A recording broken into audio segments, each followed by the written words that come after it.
and welcome. My name is Doreen Cumberford, and this is Nomadic Diaries, a podcast. Today, we're doing something a little different.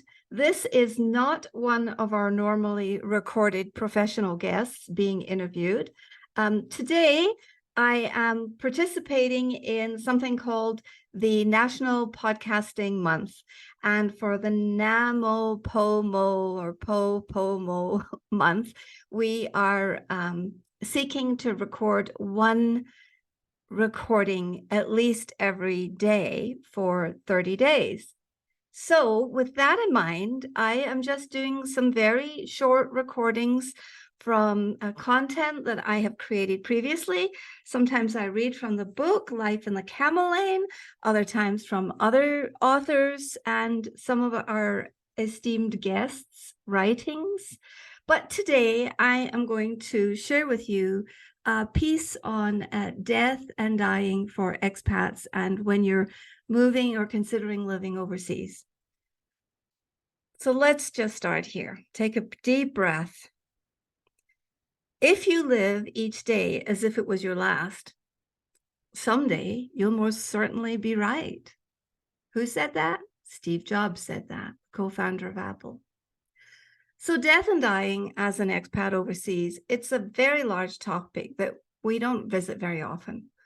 The nature of many of us who move overseas, grow our lives overseas, birth children, take them through the teenage years, and who practice our careers overseas, for many of us, death and dying is not at the top of our concern list, because we're more concerned about living life. And most of us have that in common. So it's important to, I think, to begin to understand the cultural and the bureaucratic differences that are involved in the subject of death and dying. So first of all, when I'm talking to people who are in the expat or the repat community, or the are living as digital nomads overseas, I say, you're going to have a lot of feelings about this and a lot of thoughts about this, but take it easy. Don't try to wrangle your feelings. Don't try to wrangle your thoughts or your actions all at once either. Give yourself the gift of time and space to process what it is that you would prefer, and do this mindfully. So first of all, it's a good idea to practice respect, kindness, and sensitivity with yourself as you just start to approach the subject. So let's start to approach the subject of death by looking at some of the cultural differences. Number one, there are huge differences in cultures and in the way that cultures view death and dying. Some of the places around the world that I have lived has been very instructive for me in talking about death and dying.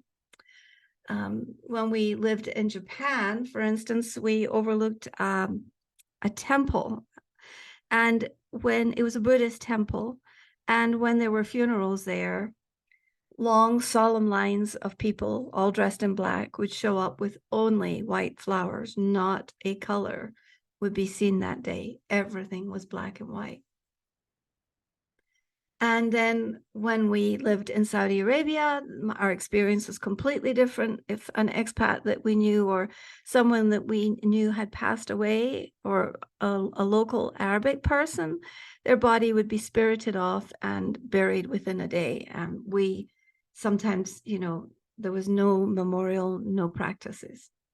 So let's look at some of the common beliefs and traditions that are associated with death and dying in the various religions in our cultures.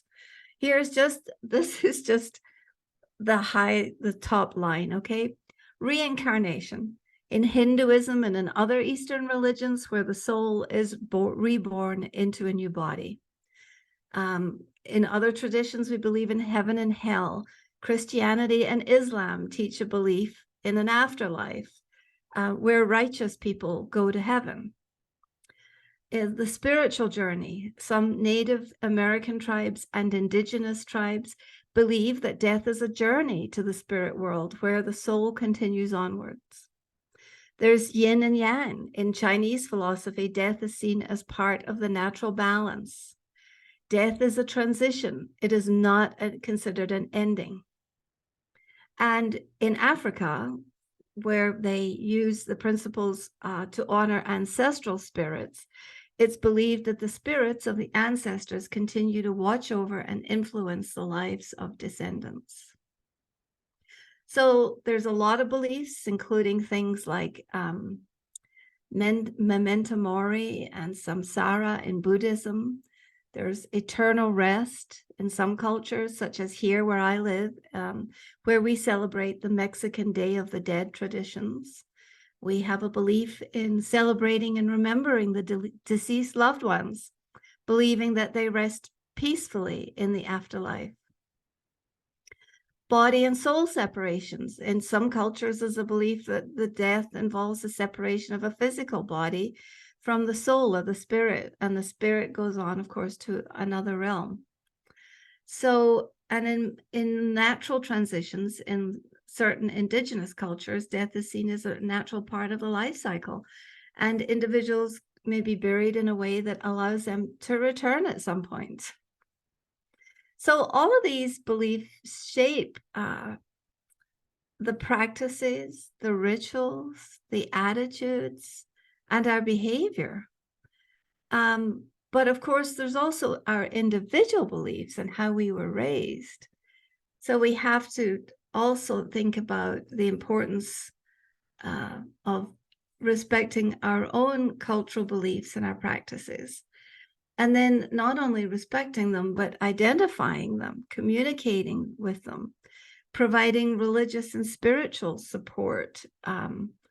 In many places, spiritual rituals play a significant role when someone is nearing the end of life. And being culturally competent means ensuring that there's support and there's structure available and respected, even when we're in a foreign setting.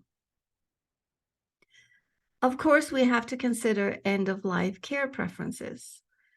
Different cultures have different preferences for end-of-life care.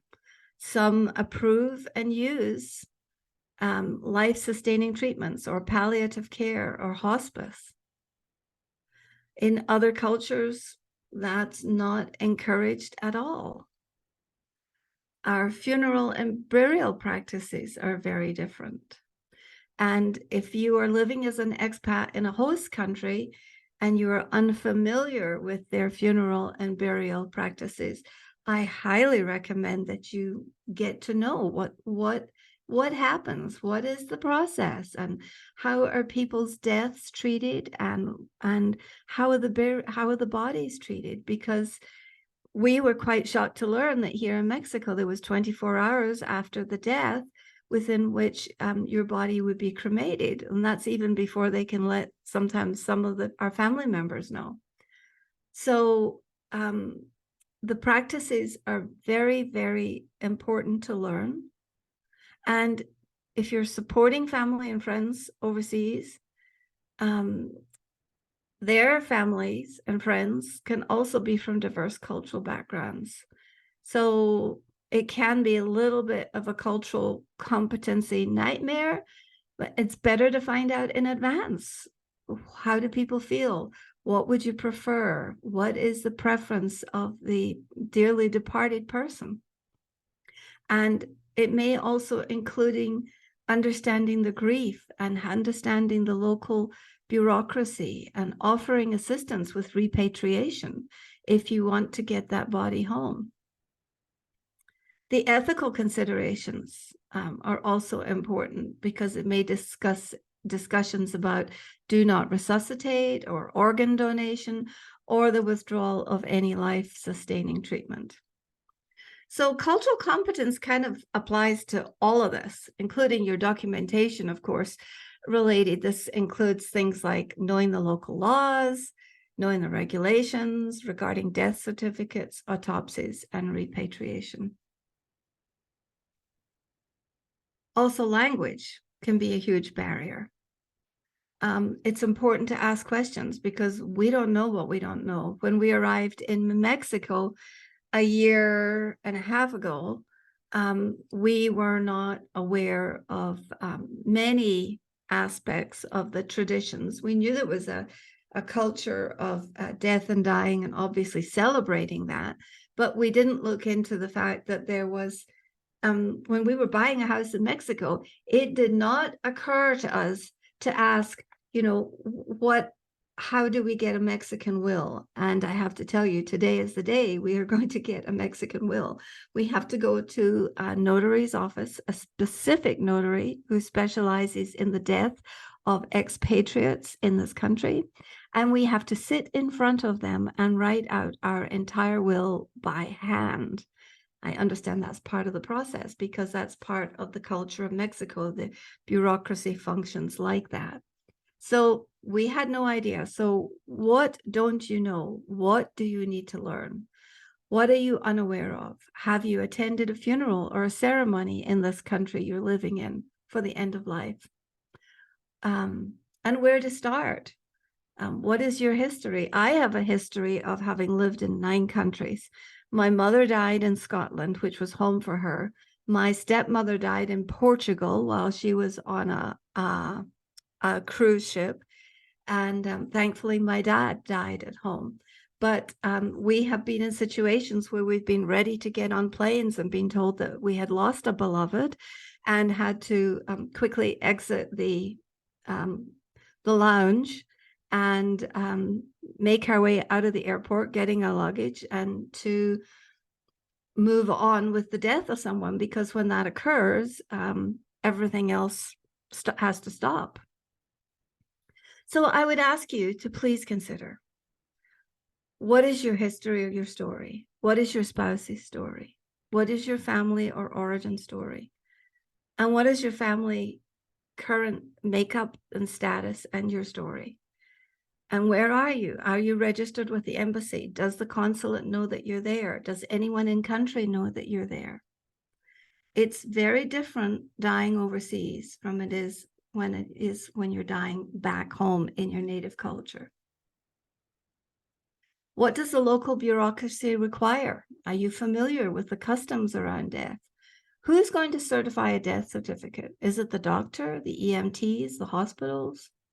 And what are the expectations in that geographic location? Because they can be very different from country to country. Even here in Mexico, we purchased a funeral plan with the 24-Hour Association here in San Miguel. And they told us that they are in contact with many, many places around Mexico, because in the other Mexican states, the processes and the bureaucracy and the handing over the bodies is very different. So that's quite possibly the fact where you're living. What are the logistics? Is there a mortuary? What is your plan? And how does it all work? These are hard questions. This is not fun stuff. But I just think it's important to think about it and to listen to it and to go, so what's my next step? What is your next step to take?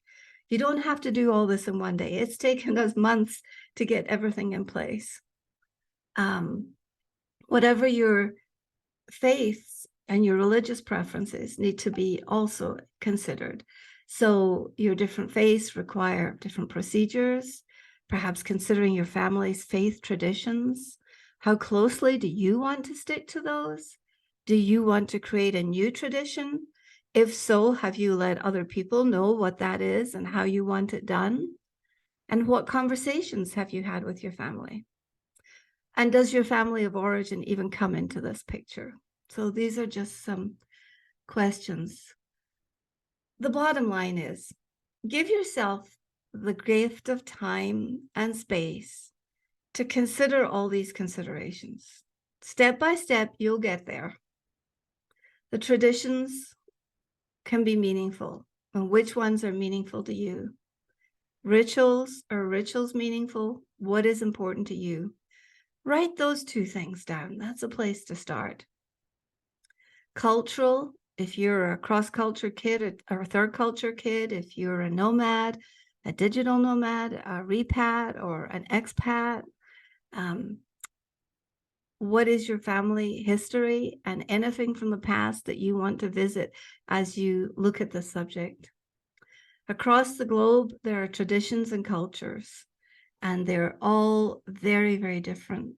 And it's our responsibility to be aware that our new culture, or our adopted culture in our new place, is, we have to reorient ourselves. You know, when we arrive in a culture, we unpack our baggage, we unpack our thinking, our thoughts, our perceptions, our memories, all of that get unpacked at some point.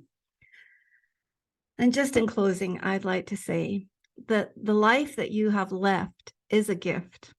Treasure it, enjoy it, live your expat experience or your overseas experience to the absolute fullest, and do what matters now. And that's from Leo Babuata. I would just wish you the best of success with this journey. Thank you for listening. I hope that this information is meaningful and useful. And the one question you need to ask yourself is, how do I create a thoughtful death? And what one thing is mine to do today? So keep it simple. It can be overwhelming. Give yourself time and space to process and create a sense of peace for yourself. May you be well. And this is Doreen signing off from Nomadic Diaries. If this has been useful to you, please like, share, and subscribe. Bye-bye.